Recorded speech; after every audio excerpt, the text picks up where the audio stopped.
and his research team have invented a battery that can be charged simply by walking, physical movement.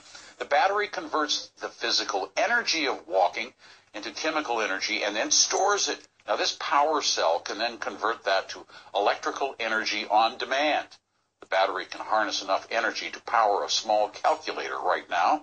The battery has been named one of Physics World's magazine's top 10 inventions of 2012. And joining me is the inventor himself, Zhonglin Wang, a professor at Georgia Tech. Glad to have you with us. Sorry the football team didn't do any better, sir.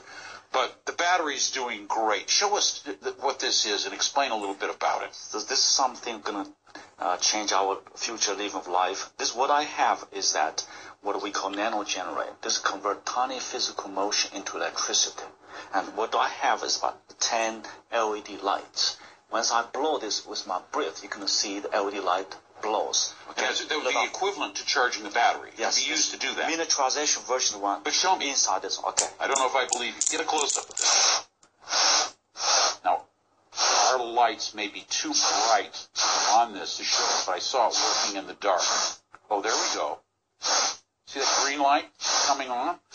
All right, now, so if I put this on my car, driving down the road, and had wind blowing through it, I'm going to be generating electricity? Exactly. This you can put it anywhere you want. Bicycle. As long as tiny physical motion, you can put on your skin, on the road, in your shoes, on your window, whatever is tiny physical motion, like my breathing, can lit up this 10 LED. That means we have about 50 volts generated.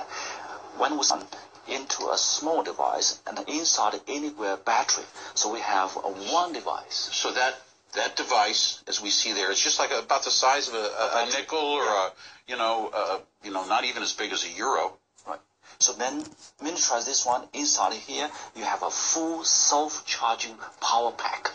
We don't call it battery because it has an energy converter and a battery function. So therefore, once you use this one, you walk in, this is charged and ready to use. So it's more than a battery. More than a battery. You're charging this one up. I see there's a plus on this side. Yeah. I assume the other side would be a minus. Yeah. And so I'm using that, and if I move it like this, I'm charging it?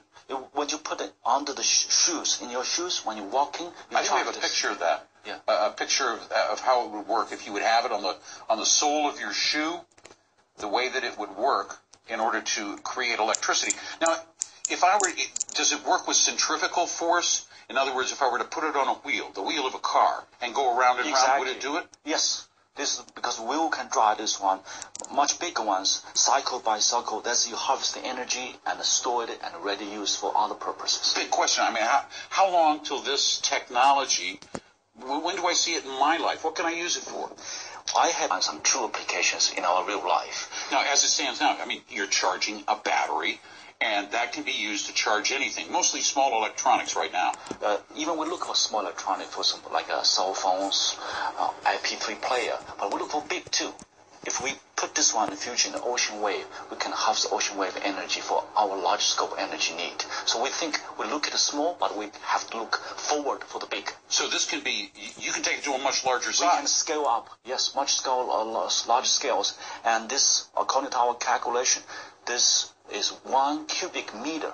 1 cubic meter gives you 30,000 watt of energy. 30,000 watts. That's a lot. Yeah, so we look at this small, but nanotechnology can one day change the life we live.